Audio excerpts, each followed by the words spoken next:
El tiempo del fin, el chasco, es el título de la lección número 5 de Fe Real. Y si recuerdan más o menos de qué trató la lección de la semana pasada, entonces se pueden dar una idea de lo que tratará la lección para esta semana.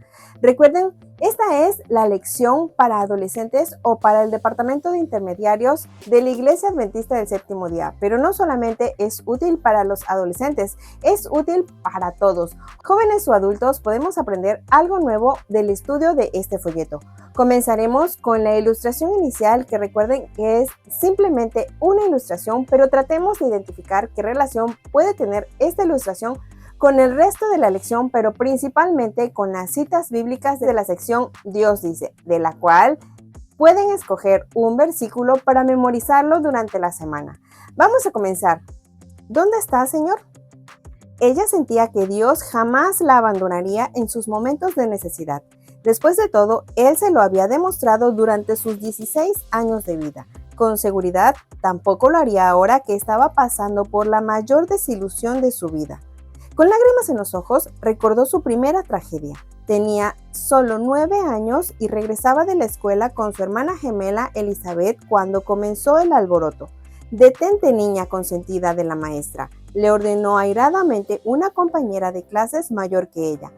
«Así que te crees mejor que el resto, ¿no es así?». Las gemelas ignoraron a la niña y aceleraron el paso.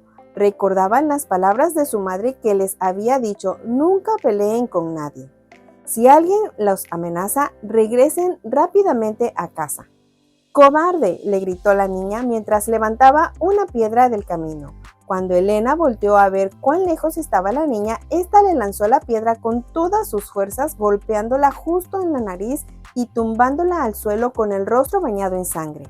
Después de varios desvanecimientos, Elena llegó a su casa y cayó en coma durante 3 semanas.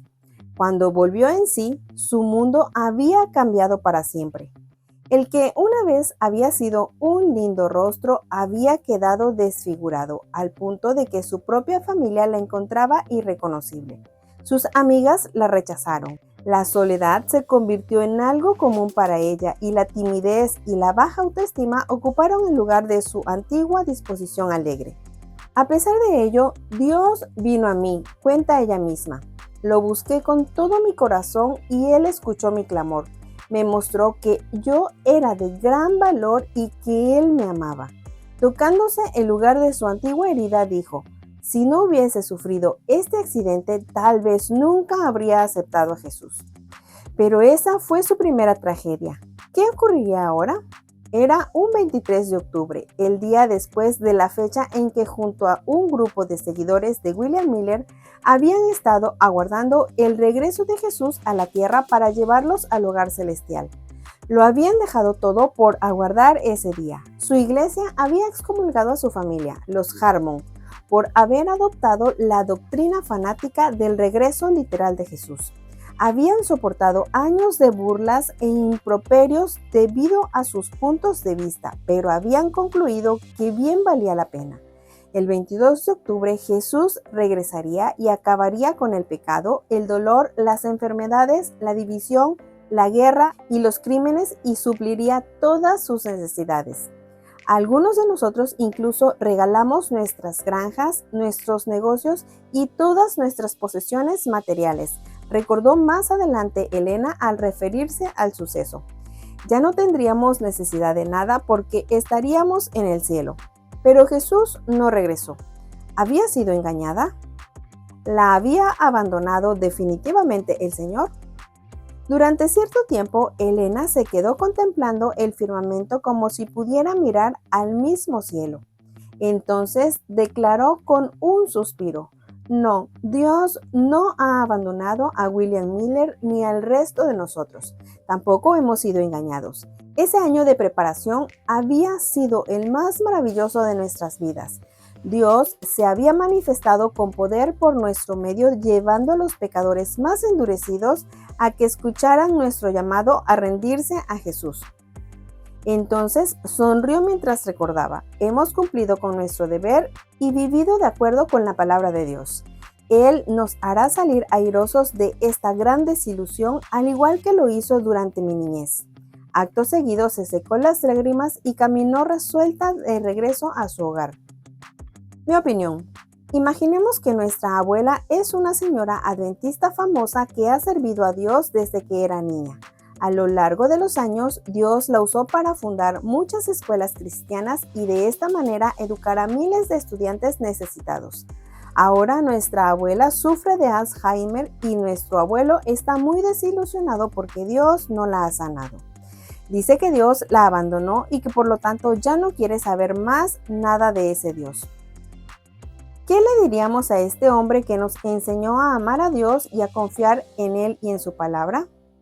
¿De qué manera podemos confiar en que Dios producirá cosas buenas aún a partir de las cosas malas?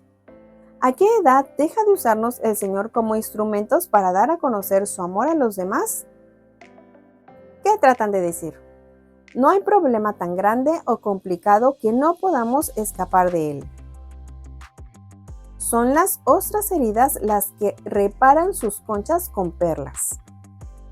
Vivir es sufrir y sobrevivir es encontrarle significado al sufrimiento.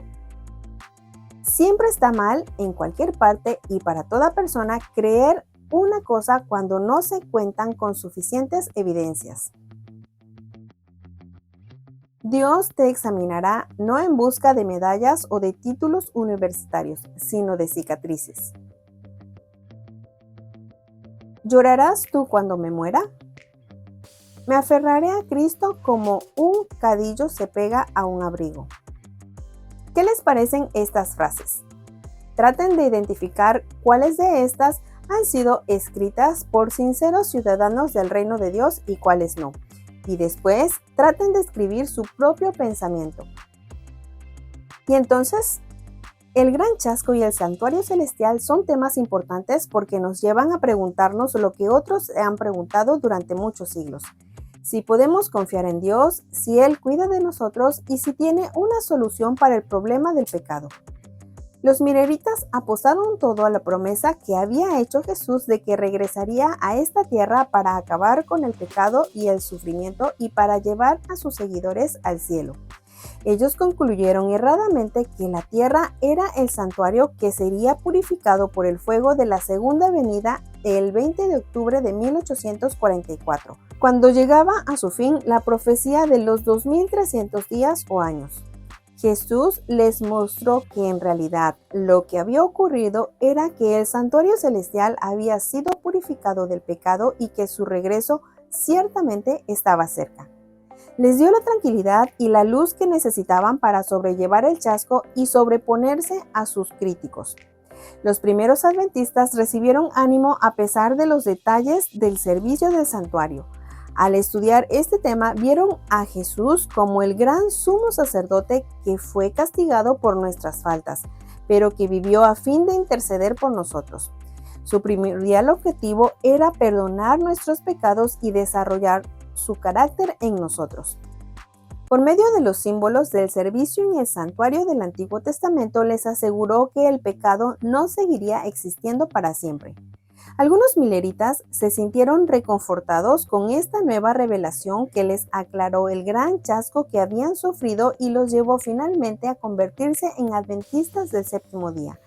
Las buenas nuevas del santuario llegaron a ser la mayor contribución de este pequeño grupo al cristianismo. Dios dice, Juan 14:3, y después de irme y de prepararles un lugar, vendré otra vez para llevarlos conmigo para que ustedes estén en el mismo lugar donde yo voy a estar. Habacuc 2:3, aún no ha llegado el momento de que esta visión se cumpla, pero no dejará de cumplirse. Tú espera, aunque parezca tardar, pues llegará en el momento preciso.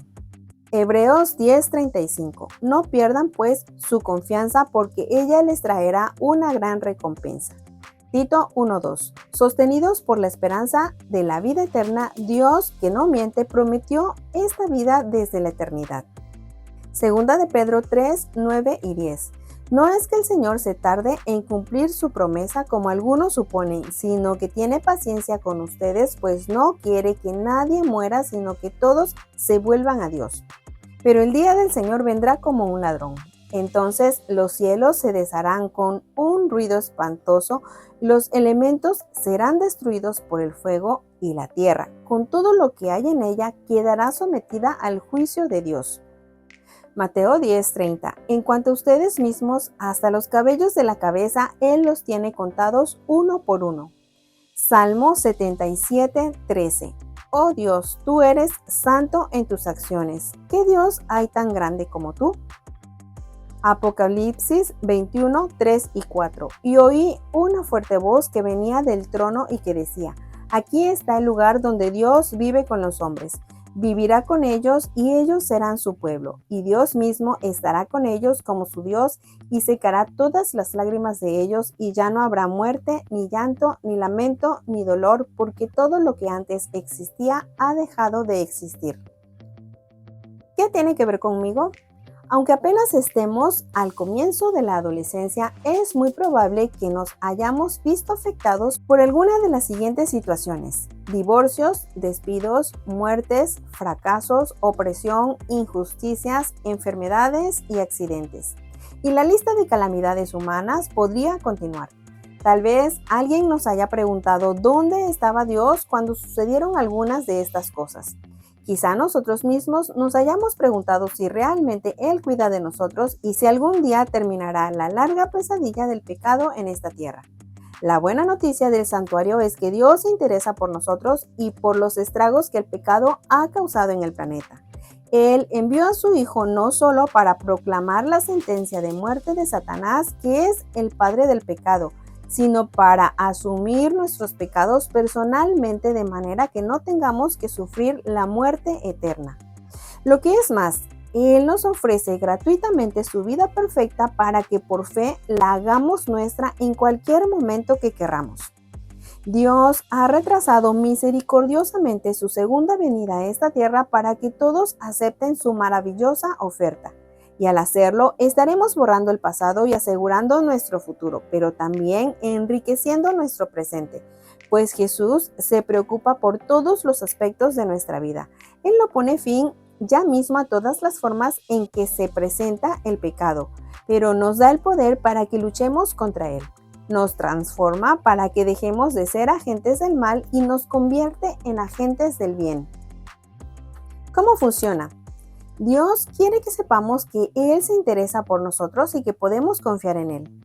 Estimula nuestra curiosidad y recibe de buena gana nuestros esfuerzos para probarlo. En Isaías 1:18 nos invita diciendo: vengan, vamos a discutir este asunto. Y en Malaquías 3:10 nos dice: pónganme a prueba. Con esto en mente, usemos el siguiente cuadro para determinar cuán compasivo, confiable y efectivo es Dios. Consideremos en la primera columna 3 o 4 problemas de la sección ¿qué tiene que ver conmigo?, como por ejemplo enfermedades, despidos, divorcios, opresión, injusticias o accidentes. Y a continuación busquemos a 3 o 4 miembros de nuestra iglesia que hayan experimentado algunos de esos problemas y que estén dispuestos a hablar sobre ellos. Preguntémosles cosas como: ¿se ocupó Dios de usted cuando pasó por esta experiencia? ¿Cómo sabe que lo hizo? ¿O de qué manera afectó esta experiencia a su relación con Él? Anotemos las respuestas que obtuvimos de manera anónima y, por último, anotemos nuestras conclusiones sobre Dios en esos asuntos. Chicos y chicas, jóvenes o adultos que están viendo este video, esta lección, como pueden ver, es muy interesante. Todos hemos sufrido alguna clase de problema y nos hemos chasqueado respecto a la fe que tenemos en Dios. Muchas veces creemos que Dios no está a nuestro lado o que nos ha abandonado, pero Él nunca nos abandona. Él siempre tiene un propósito en todas las situaciones. Así que tengan la fe y la confianza en Dios, que todas las cosas buenas o malas que nos pasan en nuestra vida son por un propósito superior. Los invito a que puedan elegir un versículo de la sección Dios dice y que lo memoricen durante la semana. Les mando un abrazotote, muchas bendiciones para cada uno de ustedes y los espero en la siguiente lección de Fe Real.